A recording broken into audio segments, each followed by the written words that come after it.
Bonjour à tous, j'espère que vous allez bien. Je vous retrouve aujourd'hui pour une nouvelle chronique magique dans laquelle je vais vous parler des dangers de la magie. C'est sur une demande particulière. Alors, je ne sais plus qui me l'a demandé, mais je crois que c'est... Non, je vais dire des bêtises. Alors, je ne sais plus exactement qui m'a demandé cette chronique, mais je vais le faire aujourd'hui. Voilà. Alors, tout d'abord, avant de commencer, je voudrais faire un petit retour. C'est vrai que j'ai été assez silencieuse ces derniers jours. Comme vous avez pu le constater, voilà, j'ai mis un peu en pause les chroniques parce que voilà, j'étais vraiment en train d'évoluer moi-même spirituellement, de travailler, de travailler. Moi, je travaille toujours sur moi, je travaille beaucoup sur moi au niveau de mon évolution spirituelle personnelle et de la remise à niveau de mes énergies et de mes fréquences vibratoires. Et donc là, j'étais en plein travail de réalignement la semaine prochaine, la semaine dernière, je veux dire, la semaine prochaine, la semaine dernière, de réalignement, mais aussi de remise à niveau, et puis d'évacuation, beaucoup d'évacuation pour monter, il faut lester, il faut se délester de choses qui ne nous servent plus. Hein. Donc voilà, c'est ce que j'ai fait un gros travail sur moi-même, ce qui est tout à fait logique quand on travaille dans la magie. Et quand on est quand on suit un chemin, une quête spirituelle, il faut savoir se remettre en question, éliminer des choses, retravailler sur nos faiblesses, sur nos ombres, les laisser revenir pour voir un petit peu ce qu'elles ont à nous dire, et puis ensuite les laisser partir.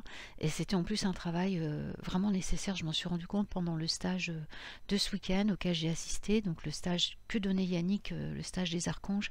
Et franchement, si vous avez la possibilité d'assister à un de ces stages, c'est pas parce que c'est Yannick, hein, je suis pas comme ça, quoi. Je veux dire, voilà, c'est juste parce que c'est une demande des archanges, et tous ceux qui ont participé à ce stage ce week-end ne pourront que confirmer ce que je vous dis. Ils ont des messages absolument, des messages hyper importants à nous transmettre, et c'est vraiment un éveil de conscience très puissant. Et on est toutes reparties en fait avec des dons révélés, avec des cadeaux qu'on nous a offerts. C'était très fort, c'était tellement puissant d'ailleurs que je suis tellement montée en fréquence que là je suis revenue avec des maux de tête qui sont normales, hein, voilà, et qui commencent à s'estomper seulement ce matin. Hier j'étais incapable de faire quoi que ce soit, mais les messages ont continué d'arriver. Je sais que la montée en fréquence a continué. On a vraiment eu des contacts absolument époustouflants. Et je sais que je suis pas la seule à continuer à recevoir des informations et des messages pour la mise en place, je veux dire, de la nouvelle fréquence vibratoire qui arrive en ce moment. Donc voilà, c'était juste pour vous expliquer un peu pourquoi j'ai pas été présente la semaine dernière, parce que voilà, moi j'aime pas, moi je fais pas pour faire, quoi. Je fais parce que on me demande là où de faire. Je transmets des messages parce qu'il faut que je les transmette. On me demande de le faire, pas pour juste faire présence ou quoi que ce soit. Ceux qui me suivent depuis longtemps le savent, quoi. Donc voilà, cependant aujourd'hui, suite à certaines constatations, certaines choses que j'ai vues aussi ce week-end, j'ai pu constater, eh bien, ça ne fait que confirmer effectivement que pratiquer la magie sans protection, sans mise en garde, peut être extrêmement dangereux et peut provoquer chez les personnes comment dire, des chutes vibratoires, même des troubles du comportement, même physique, des problèmes de santé, des choses comme ça.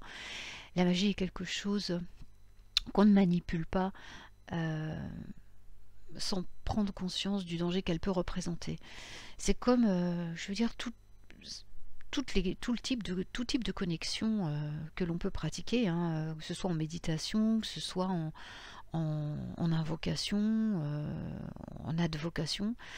On ne pratique pas un art spirituel, un art magique sans prendre des précautions préalables, sans connaître les dangers que ça peut représenter.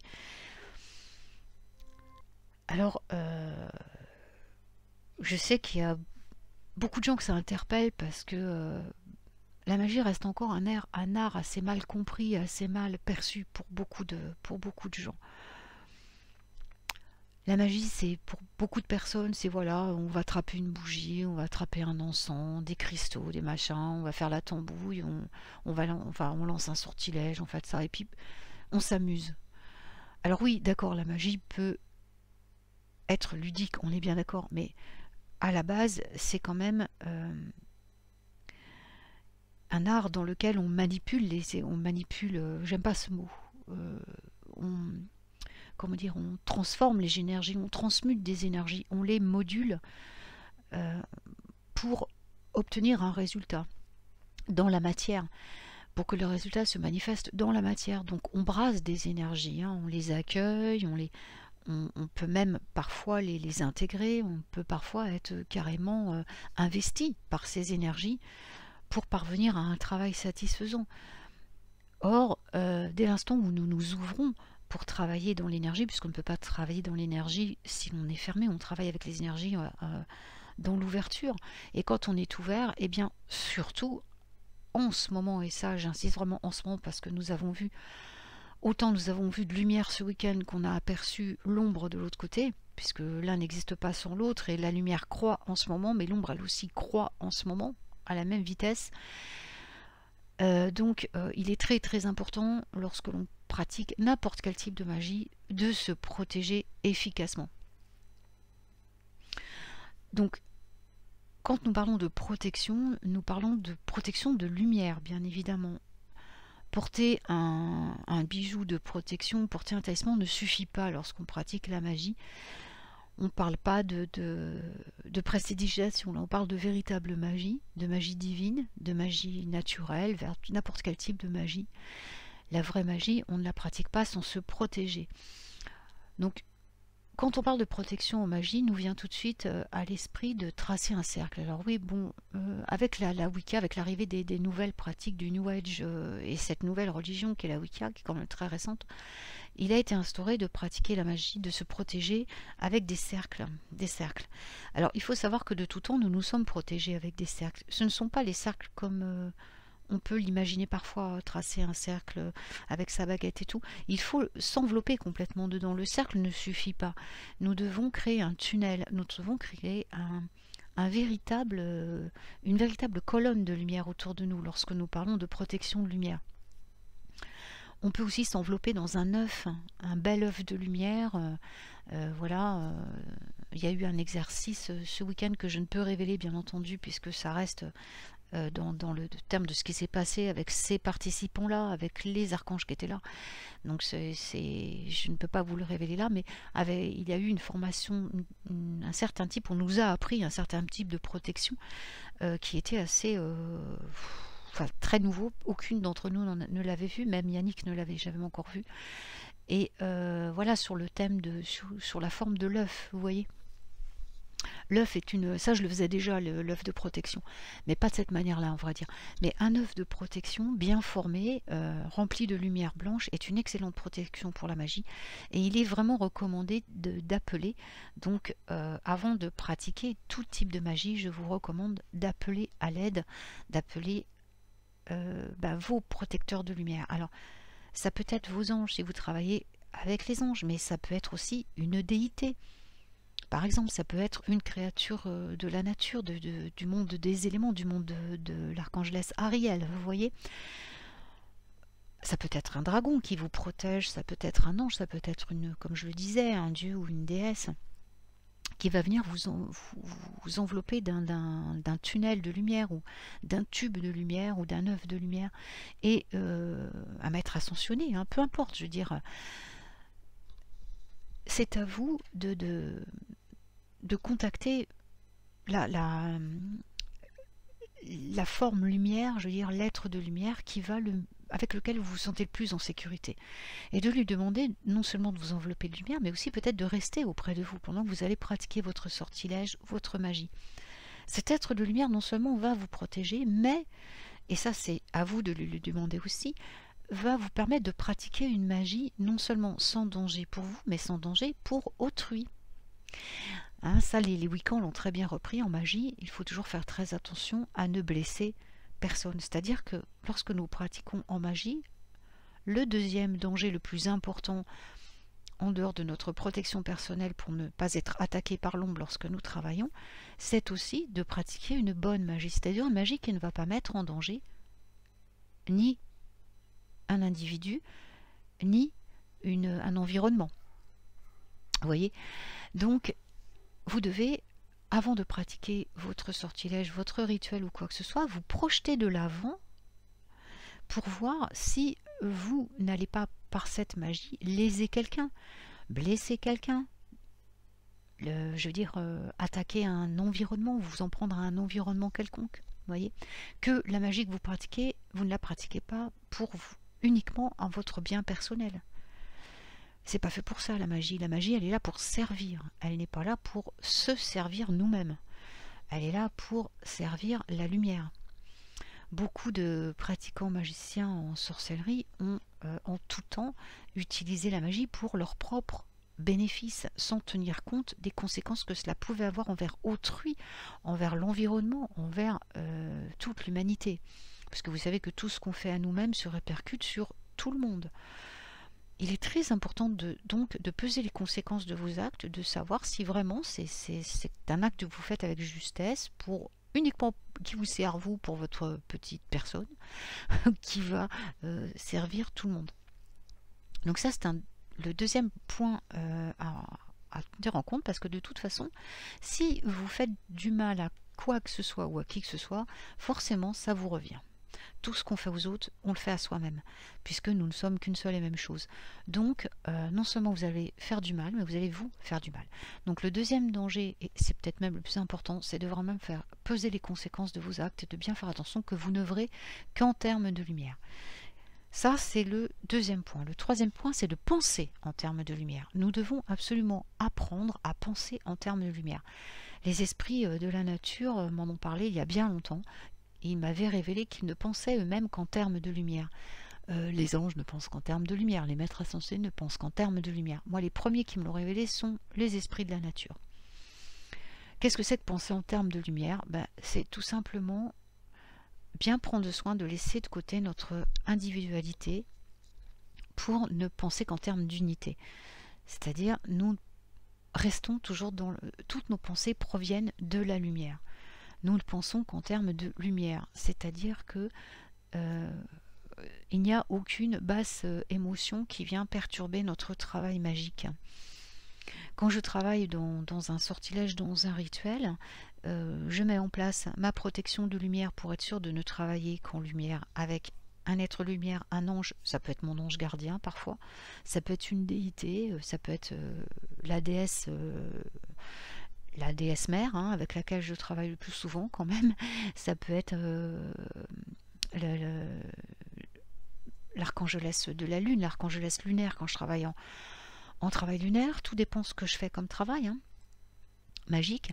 Mais en tous les cas, moi je commence toujours par demander donc son assistance pour ne penser qu'en termes de lumière. C'est-à-dire elle va non seulement placer ma protection, mais en plus je vais lui demander donc de le fait que je pense en termes de la lumière. Donc déjà, comme je le disais en second plan, ne blesser personne, ni rien ni personne, mais aussi pour ne pas me blesser moi-même, mais en plus pour que tout ce que je dis, tout ce que je fais ne provienne que de la lumière. C'est ça que je veux dire. C'est-à-dire que tous les gestes, les paroles, les écrits que je vais utiliser, les objets que je vais utiliser, ne proviennent que de la lumière. Au besoin, je les purifie bien sûr avant de les utiliser, les objets, mais surtout, mes pensées, mes paroles ne doivent provenir que d'une source lumineuse. C'est ça, penser en termes de lumière en fait. C'est pas... On ne parle pas de la pensée positive là, hein. C'est tout à fait autre chose. On parle vraiment de la lumière, quoi, la lumière divine. Nous travaillons en magie, enfin moi je travaille en magie divine personnellement, donc magie divine c'est directement connecté à la source et aux êtres de lumière. Donc je travaille pour ça avec des anges, avec des entités de lumière, des êtres de lumière, je veux dire, qui sont connectés. Moi, puisque je travaille dans le domaine de la magie, ça va être bien sûr des actes connectés et qui m'enseigne la magie divine, quoi. Qui ensuite comporte plusieurs branches, la magie naturelle, la magie verte, voilà, tout ça. Après il y a tous les dérivés, mais au départ, moi je pratique beaucoup plus la magie divine, c'est-à-dire que c'est la magie qui provient directement de la lumière. Donc notre esprit doit rester en haute vibration, doit rester en haute fréquence, et pour cela, nous sommes malgré tout incarnés. Nous ne sommes que des humains, ça il faut qu'on s'en rappelle. Nous ne sommes pas des élus, n'est-ce pas? Nous ne sommes pas des méga-women ou des méga-man, quoi. On est des humains, et l'humain est forcément à un moment ou autre, je veux dire, persécuté par son ego, persécuté par l'ombre, persécuté, et ça peut venir sans qu'on s'en rende compte. Donc le fait de se protéger au départ grâce à l'intervention d'un être de lumière qui va rester près de nous, à qui on va lui demander de garder nos pensées pures pour ne servir que la lumière et pour que nos paroles soient justes, qu'on travaille dans la vérité et dans la lumière, eh bien vous permettra de pratiquer une magie extrêmement puissante que rien ne pourra détourner et que rien ne pourra entacher. C'est une magie qui sera orientée pour le bien suprême de tous, et ça, faut toujours vous en souvenir. On ne pratique la magie que pour le bien suprême de tous, pour servir la planète et nos frères et sœurs. Un sorcier, une sorcière qui vous dira le contraire n'est pas un véritable sorcier ni une véritable sorcière. On ne travaille que pour le bien suprême de tous. Que ce soit pour les animaux, pour les plantes, pour tout suivant le domaine qu'on a choisi, nous servons la lumière. Donc souvenez-vous toujours de ça. Alors, je vais revenir au principe des cercles de lumière, parce que ça, j'en ai parlé dans les émissions, parce que moi, je l'ai vécu, je l'ai vu. Enfin, je ne l'ai pas vécu perso, mais je l'ai vu. J'ai vu des choses arriver. Personnellement, je n'aime pas travailler en groupe. En magie, je parle. Parce que j'ai toujours préféré... Je l'ai fait, donc je parle d'expérience aussi, mais c'est pour ça que j'ai toujours préféré travailler seule pour ne pas être perturbée par certaines énergies de certains membres qui peuvent participer et qui ne sont pas encore conscients. Je veux dire, c'est pas de leur faute, personne n'est parfait et moi je juge personne, mais qui n'ont peut-être pas compris tout ça justement et qui sont parfois fatigués, parfois blessés au point qu'ils n'arrivent pas à travailler vraiment en termes de lumière. Parce que leurs souffrances, leurs blessures sont trop présentes et que derrière, eh bien, il y a leurs ombres qui sont toujours là à venir les titiller.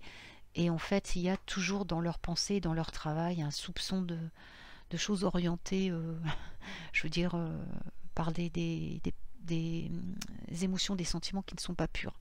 Donc j'aime pas ça. Moi, ça me perturbe énormément et ça fausse le travail collectif. Donc j'aime pas, je travaille toute seule. Et j'ai donc assisté à certaines, parfois à des cérémonies où les gens s'enfermaient dans des cercles et se retrouvaient, en fait, même sans appeler qui que ce soit, se retrouvaient prisonniers avec leurs propres démons. Et là, c'était un cauchemar. En fait, elles avaient l'impression d'avoir affaire à des entités, ce n'étaient que leurs propres entités qu'elles avaient eux-mêmes créées par leur sabotage mental et aussi par ce qu'on appelle l'auto-malédiction. Yannick a fait une vidéo là-dessus qui est très intéressante. Et on peut vraiment, il y a des gens qui s'auto-envoûtent. Mais à un moment, tous de notre vie, ça nous est arrivé à tous. Même si on ne s'en rend pas compte. Et l'auto-envoûtement, c'est quelque chose de hyper dangereux. Et quand on travaille à magie, faut vraiment être clair avec tout ça et s'en rendre compte, parce que quand on s'enferme dans des cercles comme ça, vous vous retrouvez certes protégé de l'extérieur, mais vous n'êtes pas protégé de vous-même. C'est pourquoi les protections de lumière avec les êtres de lumière sont beaucoup plus efficaces qu'un simple cercle magique, parce que eux vont élever vos fréquences vibratoires pour travailler uniquement avec vos perceptions positives, vos perceptions de lumière, et non pas vos ombres. Ils vont éloigner ce qui est ombre, même celles qui vous appartiennent. Du moins le temps que vous travaillez, que vous faites votre travail magique. Ensuite, ce sera à vous de travailler sur vous pour justement transformer vos ombres en lumière, quoi, et vos entités négatives en entités positives pour travailler avec elles, quoi. On crée tous des entités négatives et positives en nous. C'est nos sous-personnalités et il faut y faire très attention. En magie, quand on travaille avec l'une ou l'autre, ça change notre travail considérablement. Donc voilà. Ensuite, il y a le danger, bien sûr, quand on appelle en cercle des invocations. Alors, il y a des gens qui se mettent à invoquer la lune, à invoquer machin. Je vais vous dire une chose, perso vous faites ce que vous voulez, mais il faut vous dire qu'après vous devrez en supporter les conséquences. On n'invoque pas n'importe quoi, on n'invoque pas n'importe comment. Déjà, on n'invoque rien qu'on ne sache bannir. Alors déjà, il faut savoir bannir avant de pouvoir invoquer. Et le bannissement, ce n'est pas non plus quelque chose qui s'apprend. Comme ça, qui s'improvise. Donc, à savoir que vous pouvez vous retrouver on ouvre des portes et là vous pouvez vous retrouver, si vous n'êtes pas en assez haute fréquence vibratoire, avec des entités de très basse, des très bas plans astraux qui se glissent dans votre travail. Ça c'est, je veux dire, le quatrième danger, cinquième danger qui est non le moins important, c'est ça je l'ai vu. Et il y a ce qu'on appelle les larves, hein, toutes ces entités qui sont sur le bas plan, qui flottent autour de nous, qu'on voit ou qu'on ne voit pas, hein, mais qui sont malgré tout présentes et qui parviennent à se glisser quand vous ouvrez les portes. N'importe quoi peut venir, n'importe quoi. Et une fois que vous vous retrouvez enfermé dans un cercle avec ce genre de choses, je vous laisse un petit peu imaginer ce qui peut se passer. Donc moi personnellement, pour l'avoir vu une fois ou deux, je n'ai jamais fait de cercle. Personnellement, je n'ai jamais ouvert de cercle magique. Je fais les cercles de lumière, les bulles de lumière, les œufs de lumière, avec la lumière appropriée à l'intérieur, mais les cercles magiques comme ça, je n'en pratique pas moi-même.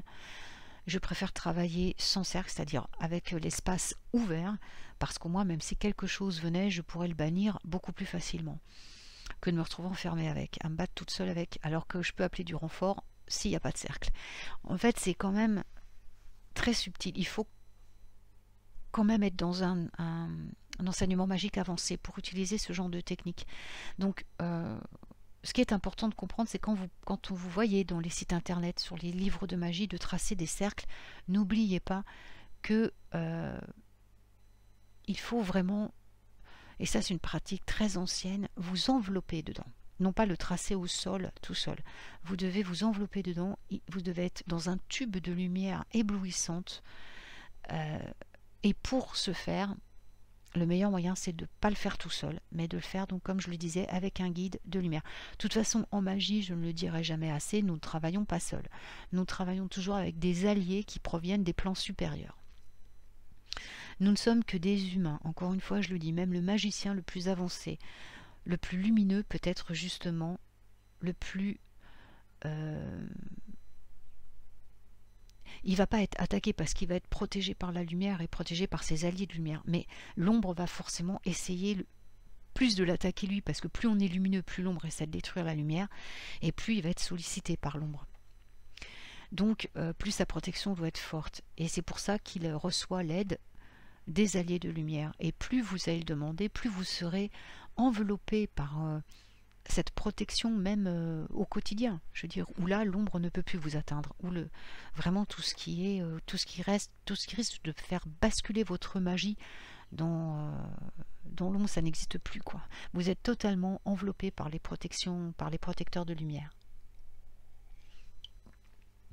La magie n'est pas un jeu. La magie, c'est vraiment un brassage d'énergie.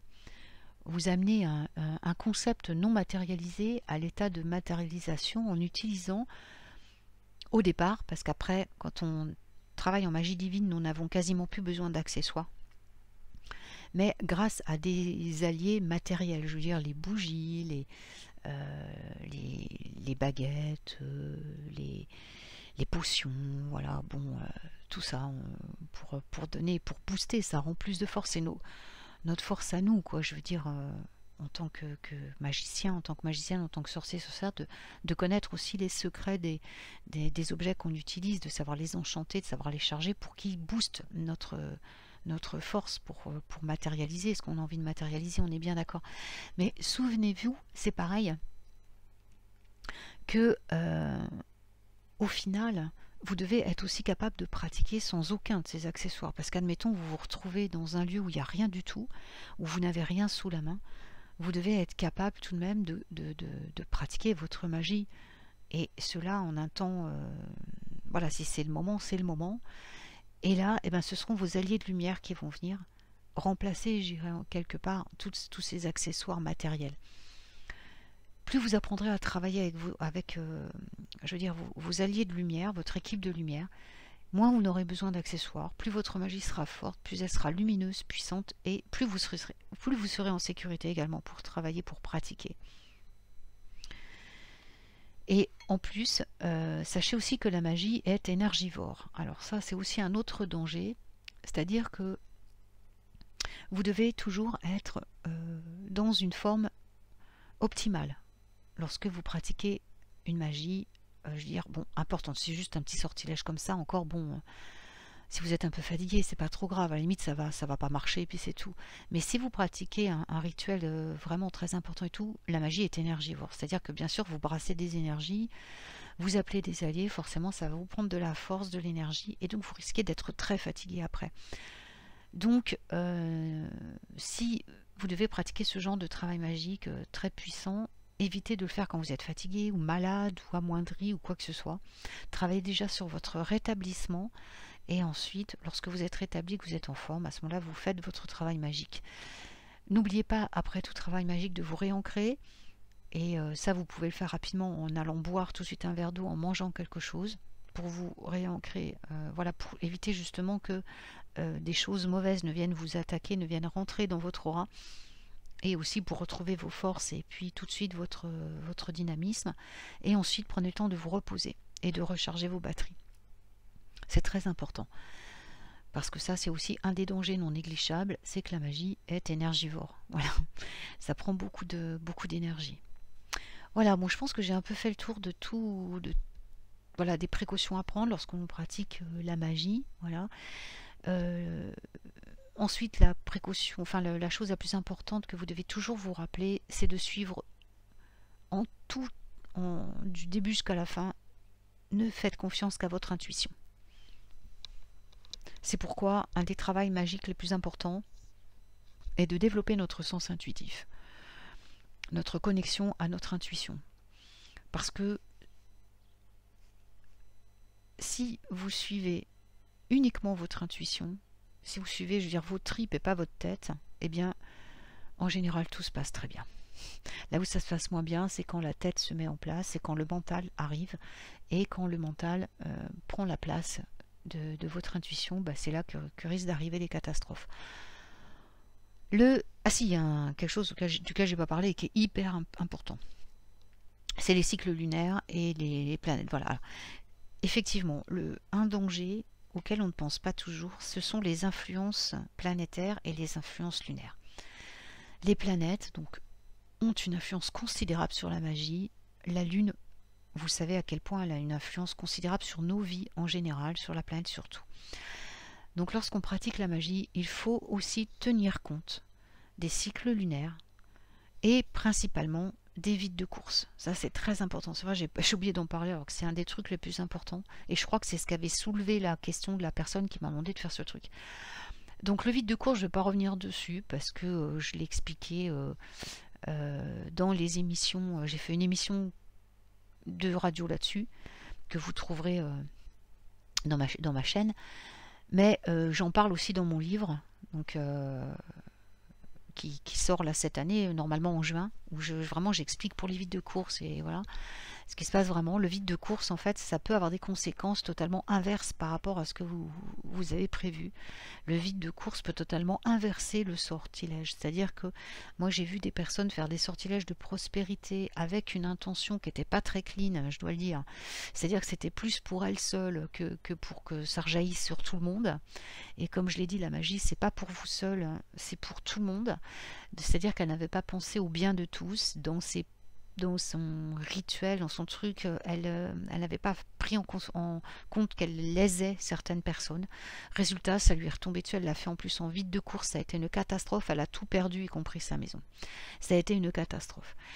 Surtout, faites très très attention, le vide de course est très dangereux. Ne pratiquez pas de sortilèges importants, reposez-vous pendant les vides de course. C'est pas mauvais du tout, si vous choisissez de l'accepter, de laisser faire, et si vous choisissez le repos pendant cette période. N'allez pas non plus signer des contrats importants ou des choses comme ça. Ensuite, tenez compte du rétrogradage de certaines planètes quand vous pratiquez la magie. Quand Vénus est rétrograde, vos sorts concernant tout ce qui est affectif et amoureux n'auront pas les mêmes conséquences. Quand Mercure est rétrograde, tout est décalé, tout est retardé et les sorts sur la communication vont être forcément touchés par cette chose-là. Il faut tenir compte de tout. Moi, c'est ce qui m'a poussé à m'intéresser à l'astrologie et je m'y intéresse d'ailleurs de plus en plus. même si je découvre de plus en plus de choses pertinentes dans mon travail magique et les répercussions que ça peut avoir avec les planètes. D'ailleurs, c'est pour ça aussi que mes soins que je fais, mes soins en magnétisme, voilà, pour les femmes notamment, parce que je travaille quand même plus avec les femmes, pour le féminin sacré et tout, je fais d'abord le thème astral de la personne. Pourquoi? Parce que j'ai besoin de voir quelles influences planétaires étaient là au moment de sa naissance, et ça me révèle énormément de choses au niveau du soin, mais ensuite au niveau aussi de, par exemple, si je travaille, si une certaine planète était dans son thème à cette place et que là elle est rétrograde, ça peut changer beaucoup de choses aussi au niveau de mon soin. C'est très important de tenir compte des planètes et des satellites comme la Lune. Voilà. Donc ça c'est aussi quelque chose, la magie, la magie, on doit s'instruire. Hein. Quand on pratique la magie, il ne suffit pas d'écrire un sortilège sur un papier, de prononcer. Nous devons quand même nous instruire. Nous devons avoir certaines connaissances, donc chercher à apprendre des choses qui ont lien direct avec notre art, avec notre pratique magique. Et beaucoup de sorciers, de sorcières ne prennent pas le temps de s'instruire, ne prennent pas le temps, ou n'ont pas le temps malheureusement, de s'instruire sur des choses aussi importantes. Donc ce que je vous dirais, et ce qui peut vraiment vous sauver, c'est votre instinct. Si votre intuition vous dit, vous avez envie de faire un sortilège, puis que d'un seul coup vous sentez que ça va pas. Si vous êtes connecté avec les êtres de lumière, vous le sentirez tout de suite. Vous appelez l'être de lumière avant de travailler, vous dites voilà, je veux faire ce sortilège-là, aide-moi. Et là, si vous sentez que vraiment il y a quelque chose qui vous dit non, non, non, non, c'est je me sens pas bien et tout, bah arrêtez tout. Votre intuition vous dit non, ne le faites pas. Et vous verrez à rebours qu'il y avait peut-être un vide de course, ou qu'il y avait peut-être, c'était peut-être pas la bonne heure planétaire, c'était peut-être pas la bonne heure sidérale, que c'était peut-être pas le soin approprié, vous voyez, le sortilège approprié. Si vous restez connecté en permanence à votre intuition, ça va vous sauver la vie sur beaucoup de choses, même si vous n'avez pas encore toutes les connaissances dont vous avez besoin. Voilà, donc si vous avez des questions par rapport à tout ce que je viens de dire, si j'ai oublié des choses, ben, n'hésitez pas à me les mettre en commentaire et je me ferai un plaisir. Bien sûr, si c'est dans mes compétences, si je le sais, je vous répondrai. Si je ne sais pas, ben, quelqu'un d'autre répondra à ma place. En général, ça marche comme ça. Je ne sais pas tout non plus, hein. Non, loin de là. Donc voilà, mais si vous avez des questions, eh bien n'hésitez pas à me les poser. Je me ferai un plaisir d'y répondre. Voilà. Et puis si vous avez d'autres suggestions pour les chroniques, n'hésitez pas non plus. Je pense que la prochaine chronique sera sur Carnounos parce qu'on me l'a demandé. En plus, je travaille énormément avec Carnounos depuis très très très longtemps, donc ça sera un plaisir de parler de lui, de vous parler de lui d'une manière assez intime et ma façon de travailler avec lui aussi. Voilà, donc en attendant, eh bien, je vous souhaite une magnifique journée, toute pleine de joie, de magie, de bonheur. Voilà. Je vous referai une autre chronique aussi, certainement peut-être avant ou peut-être après, sur les messages que j'ai reçus des êtres des étoiles. J'ai été très fortement connectée au peuple des étoiles ces derniers temps. Et ils m'ont transmis des messages très très importants par rapport à ce qui se passe aujourd'hui. Ça, je verrai avec eux comment vous transmettre ces messages qui sont très importants pour l'humanité en ce moment, avec ce qui se passe avec la Russie actuellement. Mais le message en tout cas, que le plus important qui est revenu, c'est n'ayez pas peur. Ça, c'était vraiment un message qu'ils m'ont demandé de vous transmettre. N'ayez pas peur. Nous ne sommes pas seuls. Ça, et je l'ai vu, ils m'ont montré des choses absolument époustouflantes.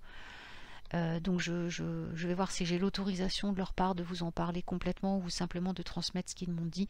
Mais surtout, n'oubliez pas, et ça je tiens à le vous dire vraiment parce que ça a été le message récurrent de ces jours, de ces journées de connexion que j'ai eu avec eux la semaine dernière. C'était carrément très très très puissant. C'était n'ayez pas peur. Ne cédez pas à la peur. Voilà, parce que l'ombre veut vous faire céder à la peur en ce moment. N'ayez pas peur. N'ayez pas peur. Voilà. Alors, je vous enveloppe tous de lumière, je vous enveloppe tous d'amour, de tendresse, de joie, de bonheur. Et je vous dis à très vite pour une nouvelle chronique magique. Je vous aime très fort. Prenez soin de vous.